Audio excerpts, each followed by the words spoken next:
Hello, welcome to another edition of Currently in Quincy. I'm Joe Catalano, and on today's program, we'll get all the details about the next Quincy Symphony Orchestra concert, which is this Sunday. First, though, we check out the weather and the news for you this morning. Currently in Quincy, kind of cloudy out there. Few sunny breaks. It's 59 degrees right now. It'll climb up into the lower 60s this afternoon. I think the clouds will win out. There's a slight chance for a shower late tonight, probably not till about midnight or so.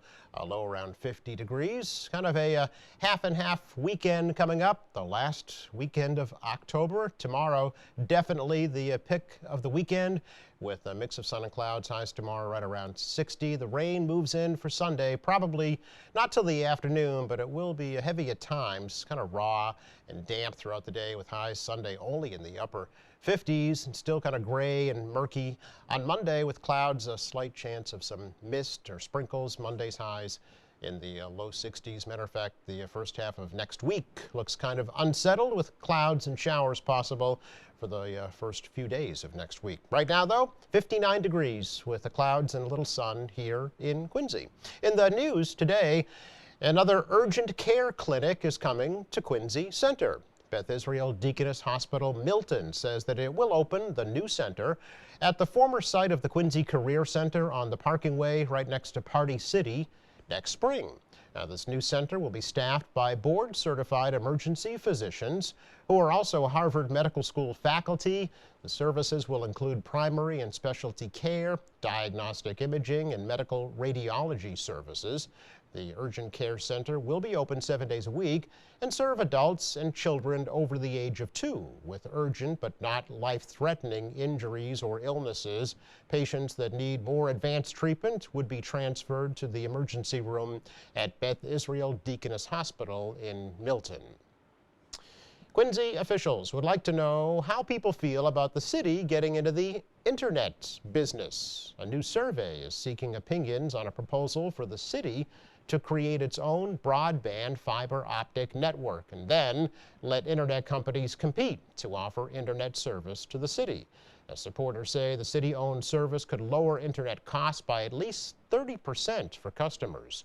Ward 3 City Councilor Ian Kane proposed that idea last year. He says it would need widespread support across the city in order to succeed. At least a year plus before we look at even a shovel going in the ground, and that's conceivably. I think there's a considerable, probably 6 months or so, that would go into looking at a feasibility and strategy.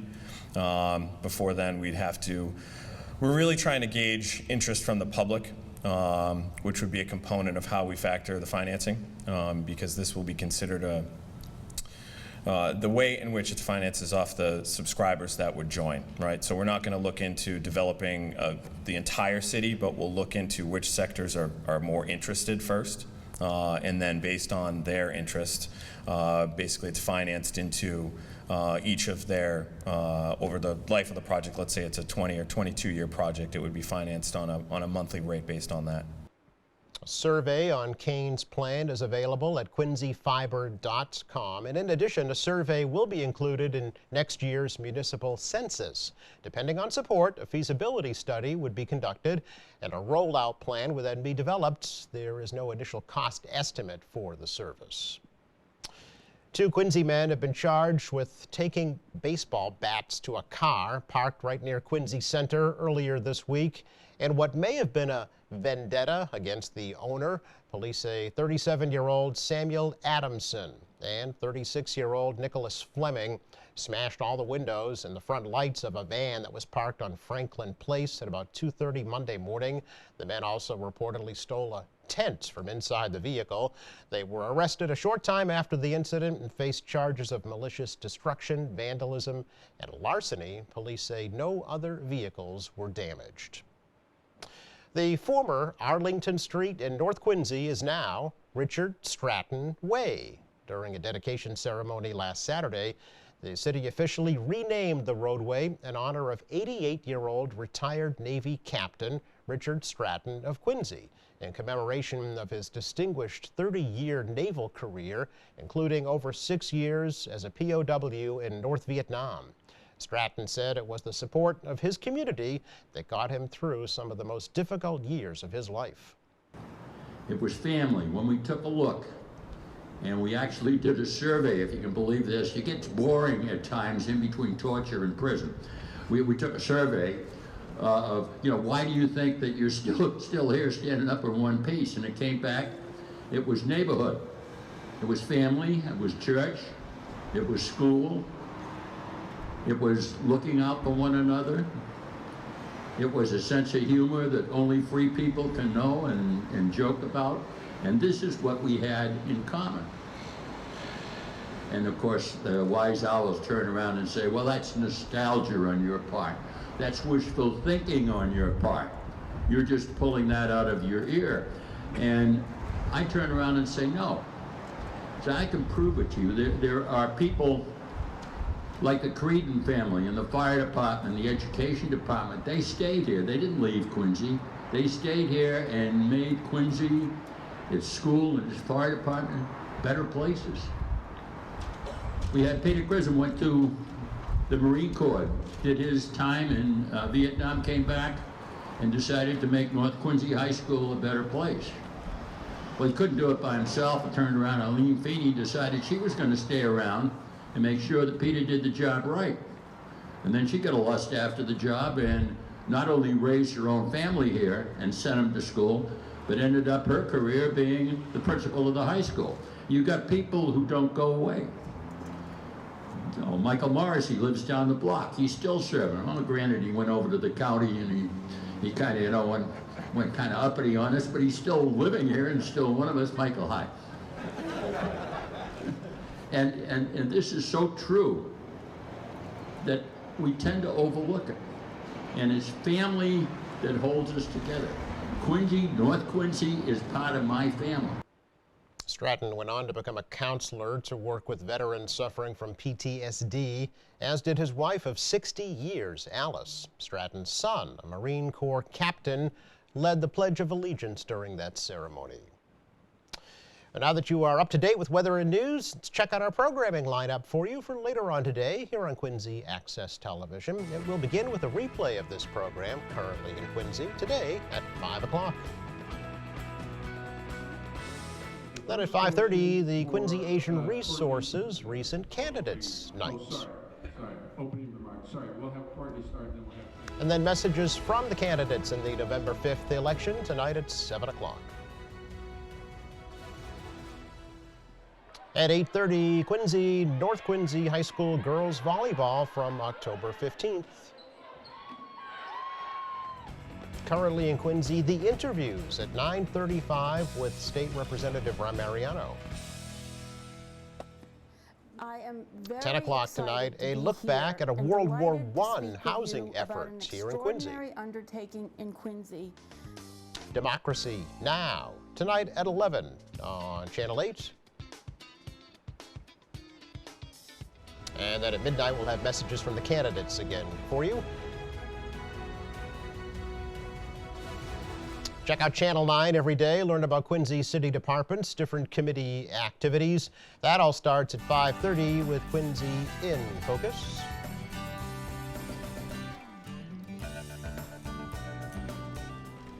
Update DPW, all about the fall season at 6 o'clock. 6:30 FYI from the Quincy Health Department. Topic this evening, hyperhidrosis. A media advisory at 7 o'clock on that Quincy Broadband Network presentation from Councilor King. AM Quincy tonight at 7:30, an update on this week's Board of License Commissioners meeting. Then at 8 o'clock, the full ceremony dedicating Arlington Street Captain Richard Stratton Way. It was family, it was church. Quincy honors the American Legion at 8:45 on Channel 9. 9 o'clock, we go in your neighborhood with Ward 1 Councilor Dave McCarthy. Find out what's happening at your library for the rest of October at 9:30. Welcome to At Your Library. And get a complete program schedule on our website. Just go to qatv.org and click on Program Schedule. And as always, we'd like to ask you to like us on Facebook And follow us on Twitter. Don't forget, too, you can check out our weekly ad in the Quincy Sun. Coming up, we take a look at a few of the current events and activities that are featured on our electronic bulletin board on Channel 8 for your information. Please stay with us. We're back with you in just 1 minute.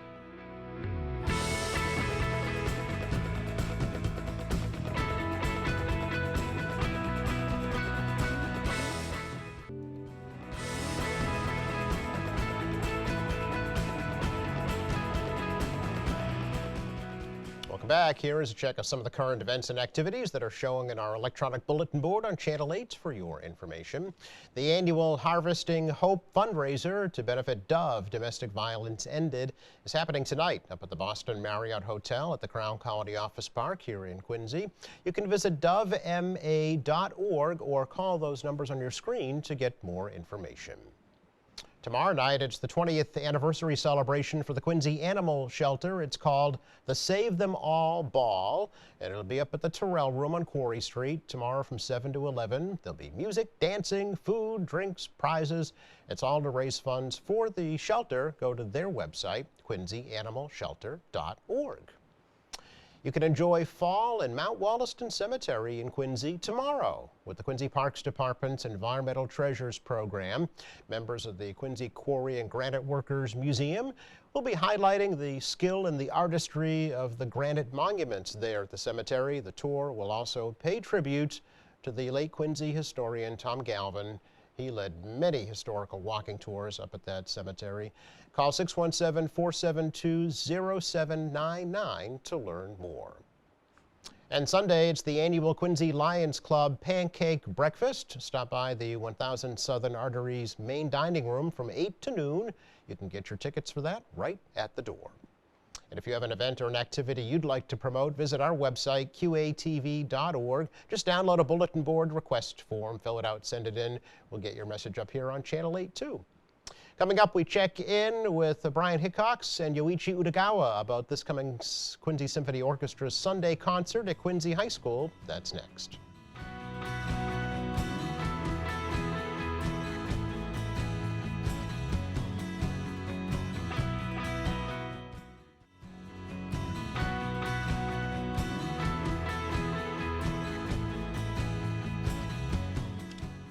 Welcome back. Time for the next Quincy Symphony Orchestra concerts. The first classical concert of the season, by the way. It's this coming Sunday at 2:30 at Quincy High School. So President Brian Hickox and conductor Yoichi Utagawa are here to tell us all about it. Hey, guys.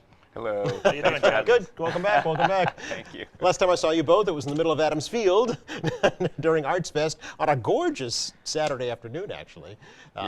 Although a rather warm one. It was warm. It was yeah. warm. We're playing in the sunlight, Yes. right? So, but it went well. It was a lot of fun. And, Yeah. The audience seemed to enjoy it. We had a good crowd too this year. Seemed to be, yeah. I thought so too, very much so. Yeah. Brian, one of the new, I think, popular highlights that the symphony has embarked on is the instrument petting zoo. It seems to be really popular. It's true, Joe. Yeah. Last year we kicked that off with our family concert Yeah. at Quincy High School, and it was so well received that we were asked by a number of local folks to replicate that at the Arts Fest concert, which we did.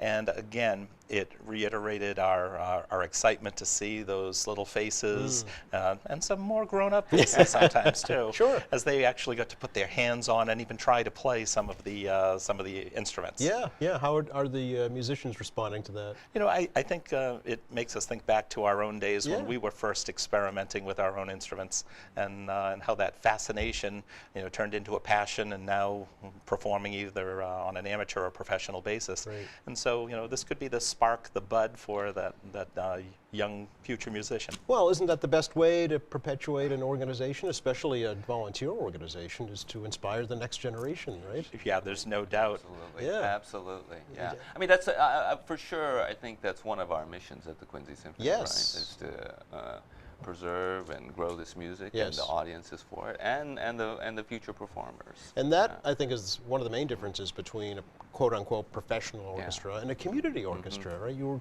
are literally engaged with the community, hands-on. Absolutely. Yeah. I would say though, even for professionals, most professionals that I know are you know, who are musicians, are very committed to the future generations, Okay. and and mentoring and teaching, it seems to go hand in hand. I don't know, but there's a real commitment to that kind of thing. I think when you're passionate about something, it's easy to teach it. You know, Sure, because it's coming sure, from and the you want to heart, yeah. share it, and Yeah. and you want it to continue to go on. Yes, you know? absolutely. Yeah. Brian, for folks who might not know, you are relatively new as president, right? Of the Yes, this is symphony? the first season Yeah. as president of the Quincy Symphony Orchestra. How's it been going? It's great. It's exciting. It's fun to see some of the continued projects that we work on each year, and some new initiatives that we're bringing forth. You know, we talk about the support of the youth as Yes. we're introducing into the petting zoo or Yep. whatever their future interest in music might be. And we each year, one of the standard processes that we go through is a concerto competition for high school or even middle school students to participate in, and the winner of that, we acknowledge them with an opportunity to perform a solo piece with the orchestra each spring. Yes, that's And great. so we're looking forward to that. That's going to be upcoming, and if anyone has interest in that, they can go to our website and send a note to us, QuincySymphonyOrchestra.org. Okay. Make sure it's the ORG. Yes, right, yeah, And yeah. to that end, I think you'll get Quincy, Illinois, if you That's do. right. Tom, That's Okay. Yeah. That's true. So that's one of the mainstays that we've had each season, and I'm excited about some of the new initiatives that we'll be announcing shortly. Oh, good. You'll have to come back and let us know about those. We certainly will. Sorry.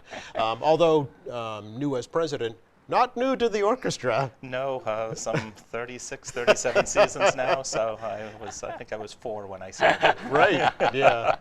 Was it always a French horn that you? No, trumpet. Oh, trumpet. Okay. Yeah. Was it always trumpet? It was. Yeah. It was. So it's as I explored groups back college days, post college to perform with, I found that the caliber of the Quincy Symphony Orchestra was one of the superior levels of performance, and was hoping that I might be able to be a part of that. And Lo and behold, there we are today. your hope has turned into reality. Yeah. It's true. This is 66th concert season? That's correct. Is that right? Okay. That's- So how have you seen the orchestra change over the many years that you've been involved in it, would you say, Brian? Well, it's interesting because as I look back to the first few seasons, we seem to have a, what do we want to call it, the war horses of a repertoire. Okay. You know, the Beethoven Fifth Oh, okay. type Gotcha. of symphony that would be performed, and that standard repertoire. Yes. One of the great things, and Yoichi's brought this forth as well and expanded quite a bit, is that we're now delving into some more, I don't want to say obscure, but some sprinkling in some interesting repertoire, Yeah. not only for the musicians, but for the concertgoers as well. Right. Along with that, however, comes a certain degree of difficulty. Yeah. And what we found, and Yoichi will speak to this directly, is that the Quincy Symphony Orchestra is very nimble. Okay. And ability to turn on a dime, and we can talk about that a little bit more later. Yeah. We see that they rise to the occasion. Yeah. And so playing in the orchestra with my colleagues, I'm thrilled after each concert how that extra degree of dedication, especially with some of the challenging repertoire, Yeah. and that occurring this Sunday too. Yeah. You want to talk about that? Yeah, we will. I'll let Yoichi. Okay. But it just goes to show you're never too old to learn something new, right? Absolutely. Yeah. You know, it's interesting. One of the pieces that Yoichi had us do was a Debussy piece, La Mer, and it was just flawlessly executed. Whereas during our performance, whereas in rehearsal we said, "Oh my goodness." How are we going to do this? Ironically enough, my wife and I are going to the BSO to see them this Saturday perform that same work. Okay. So there's a new standard for us to You can achieve. compare notes. Oh, the BS. Yeah. Oh, them. They probably come to the Quincy Symphony Orchestra concerts to see what their competition is. Well, actually, we've had a number of the soloists come and perform Have you with us. really? Yes. Yeah. Oh, of course you have. Yeah. In the spring, Mickey Katz is Yeah, going to be yeah. performing cellist he'll be performing the Saint-Saëns cello concerto this upcoming early 2020. Okay, so we'll look forward to that. But in the meantime, let's talk about, as I mentioned, this is classical concert number 1 because the Arts Fest was not considered, I guess, classical. Although Well, you I mean, did, it's a pops concert. you yeah, played some yeah, pops music, but some classical it's a pieces, too. very important concert for Yeah. us, and we love doing it. So, but this is a more formal Yeah. inside concert. Yeah. Formal, maybe not the right word for it, but it's Traditional? yeah, traditional. Or It's classical. Yeah. It's not It's a pop. classic. As a matter of fact, would you say classical romantic? Yeah, very. And so both of the pieces that we're doing for this concert, the Schumann Symphony No. 4 and the Brahms Piano Concerto No. 1, are from what's considered to be the romantic period of musical history. Okay, which And, is what time so frame we're talking roughly about 1800 or 1820 to about 1900, Okay. something like that. I mean, right. these are just broad. Yeah, yeah. It's not like January 1st, 1820. Oh, we're in the Romantic Yeah. age or something. Well, but, even yeah. contemporary music didn't happen like that. Yeah. It's not, you can't say 1978 is the disco year. You Yeah, know, that- it's yeah, kind of morphed it just into kind it. of morphs into yeah. but generally the idea is that, and historians come up with these things, Sure. and Yeah. that it's the music is more emotional and romantic. Okay, all right. Well, along those lines, Yoichi, in selecting this with our music selection board, having Schumann and Brahms and their relationship, Robert Schumann and Johannes Brahms, it's somewhat interesting. Schumann being the senior, and Brahms being perhaps the younger, newer generation, if Okay. you will. And as I look towards it, the selection of these pieces back to back, it will be a nice contrast to see some evolution of that romantic period. Not to get into all Yeah. the technical details, but long and short of it, I think it was just after 1850 that Brahms went to visit this senior person in Dusseldorf Yep. to present some of his piano works to Schumann at the time. Okay. And He was what, maybe 15 years well, older? I don't know the exact I date. mean, he must have been in his 20s. Oh, okay. Yeah. All right. And So considerably older. Yeah, Yeah. and so Schumann was Brahms's mentor, and there's some gossip there too. Oh, do tell. Yeah. This is where we get the good stuff. Schumann had a very beautiful wife, Clara. who was an incredibly talented musician herself. So probably. Maybe in another day she would have been as famous, Really? And I mean, she's well known to us historically, but I think back then there was less opportunities for women, obviously. But she was a powerhouse musician on her own. Wow. And Schumann had he had some emotional mental problems, and he tried to kill himself. Oh. And he got sent to a sanatorium. Is that what? Yeah. And so Brahms, because Schumann was his mentor, felt obligated to try to help look after the family and stuff like that. Gotcha. And of course, he Okay. fell in love with Clara Schumann. See? Yeah. Not a lot has changed. Yeah, there's not a lot of. I Yeah. mean, there's That's interesting. Yeah, apparently it was all on the up and up, Right, but he right. was madly in love with her for basically the rest of his life. Well, there is the story that as we look at the Brahms first piano concerto, which Yeah. we'll be performing, and we'll talk about that in Yeah. just a moment. Yeah. That first, the first movement's very, very turbulent. Okay. And almost tragic, and we wonder whether there's something about what was going on with Robert Schumann Well, at the time. Look at Shakespearean plays. I mean, what leads to these great works of art is emotion. It's true. Yeah. And as I understand, Brahms wrote to Clara Schumann that the second movement of the piano concerto, Brahms' first piano concerto, Yeah. but the second movement was a beautiful portrait of Clara. Okay. So for our attendees, as they listen to that second, See, this is good to know this background information, because then you can translate it into the music and say, oh, here's when he wrote that letter. so we had some tragic going on, then was this beautiful portrait. And then, when I listen to Brahms, I oftentimes, I'm looking for those soaring melodies. Right. And so the tragic or tumultuous beginning, then the beautiful portrait. But then we hop into the third movement, and it's like sunshine has emerged. right, It's almost yeah. like dance-like. And Speaking of drama, there's been a little bit of drama with the Quincy Symphony Orchestra with your soloist, Yoichi. I mean, we had scheduled originally a good friend of mine, Jun Toguchi, to play, and just I don't want to get into Yeah, the yeah. details, but long and short of it, he had to cancel. I mean, there was just no, and we found out about it on Monday afternoon. Yeah, And less than a week before the concert. and this is an incredibly difficult piano Yeah. concerto, so it's not like anybody around. You can just call anybody to come play Right. it. And so I immediately called Brian, and it turns out that I'm going to be doing the same piece with with a pianist named Michael Lewin, and I called him and I said, listen, I know this is really, really short notice, but is there any chance you could play the concerto this week? Yeah, yeah. And he's After like, he got "What?" up off the floor, he said, sure.